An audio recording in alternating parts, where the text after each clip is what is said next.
العوافي عليكم يا حبايبي. أنا النهاردة هقول لكم إزاي نعرف ولاد الأصول ونختارهم، وإزاي نعرف معادن الناس إذا كانت فالصو ولا ذهب. ها يا حبايبي، أول حاجة تعرف المرأة عند فقر زوجها. إزاي يا حبايبي؟ هنشوفها إذا كانت أصيلة ومعاه على الحلوة والمرة، وإن هي مش هتسيبه ولا تعايره بفقره. نختارها إزاي؟ قبل ما نيجي نتجوز نبص لأم الزوجة، نشوفها كتيرة الشكوى، مبهدلة جوزها ولا معاه على الحلوة والمرة. لو كانت كتيرة الشكوى ومبهدلة جوزها ابعد وما تكملش الجوازة دي. إن شاء الله يكون البنت جميلة الجميلات، دي هتتعبك طول عمرك ومش هتقعد معاك إن افتقرت. تاني حاجة يعرف الرجل عند مرض زوجته، إذا كان هو أصيل وابن حلال وما يتأففش ويعالجها ويصبر اما تخف. طب دي هتختاروا ازاي يا ولاد؟ وتعرفوا ازاي؟ تعرفوا إذا كان هو مهتم بأبوه وأمه في كبرهم وفي شيخوختهم، إذا كان بيهتم بعلاجهم، إذا كان ما بيتأففش ويقولش اشمعنى أنا ما ليا اخوات تانيين. ده بتختاره الواد الأصيل، الراجل الأصيل اللي شايل أهله، تعرف إن هو هيشيلها. ها يا حبايبي، تاني حاجة يعرف الأبناء عند شيخوخة الأبوين، يعني هل هم يتمنوا لهم الموت ولا هم تحت رجليهم ويطلبوا لهم الرضا يرضوا ويقولوا ياما ربونا وياما تحملوا عشاننا، ولا يتأففوا ويقولوا احنا كده معطلين حياتنا عشانهم، ده احنا عايزين نسافر نصيف، ده احنا عايزين نسافر نشتغل برا وهم لازم نقعد جنبهم عشان كبروا.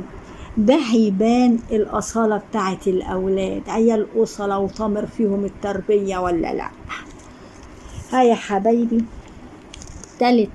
رابع حاجة يعرف الإخوة عند الميراث، يعني الإخوات يعرفوا إيه، يتعرفوا عند الميراث إزاي. يعني ما يكونش واحد بقى طماع وعايز يكوش على كل حاجة، لا، بيحب إخواته ويقول زيهم، ولازم هم يتراضوا الأول وبعد كده أنا. ده ربنا هيبارك له، لكن اللي هيكوش عمره ربنا ما هيبارك له. ده بيبان أصالة الإخوات مع بعضيهم، وإن هم بيحبوا بعضيهم وما بيحبوش نفسيهم، يحب إخواتهم. خامس حاجة يا حبايبي يعرف الصديق عند الشدة. لو صديقك ده معاك على الحلوة بس وما تفتقر يبعد عنك، ده مش صديق، ده مش أصيل، ده انت تبعد عنه وتكسر وراه قلة. الصديق معاك في الشدة وفي الضيق قبل ما يكون في الرخاء. ها يا حبيبي، طيب نعرف كمان الجار ازاي؟ قبلنا قالوا اختاروا الجار قبل الدار. ما ناخدش السكن اللي فيه راجل اخلاقه بطالة بلطجي، ما يبقاش عايز يدفع بقى مع السكان المية والنور ولا تصليحات في العمارة، واخدها بلطجة عشان هو بقى لسانه طويل. ولا واحد يكون مدمن. الاول اختار قبل السكن الجار يكونوا اخلاق، اعرف اتكلم معاهم، اعرف اخد ودي معاهم.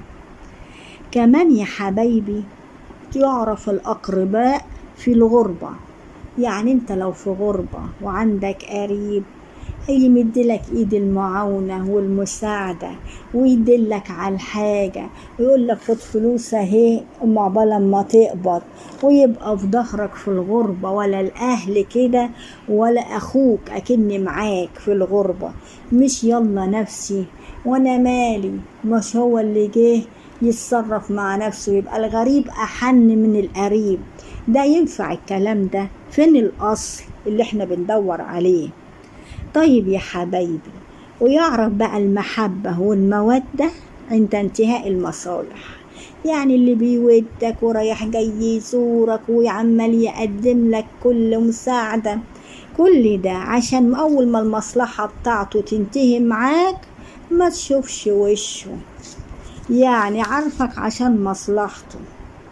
يعرف المؤمن عند الابتلاء، يعني الابتلاء ما ربنا يسيبنا بابتلاء، دي الرزق، فقد حد من القرايب، ها يا حبايبي اصبر، ربنا هيعوض خير. ما تبقاش متذمر كده وتبقى متضايق وتقول ليه كده يا ربي، ربنا أراد بيك خير. اعرف طالما ابتلاك أراد بيك خير، هيرفعك مكانه وهيعوض الصبر خير يا حبايبي، وتقول ربنا كرمني.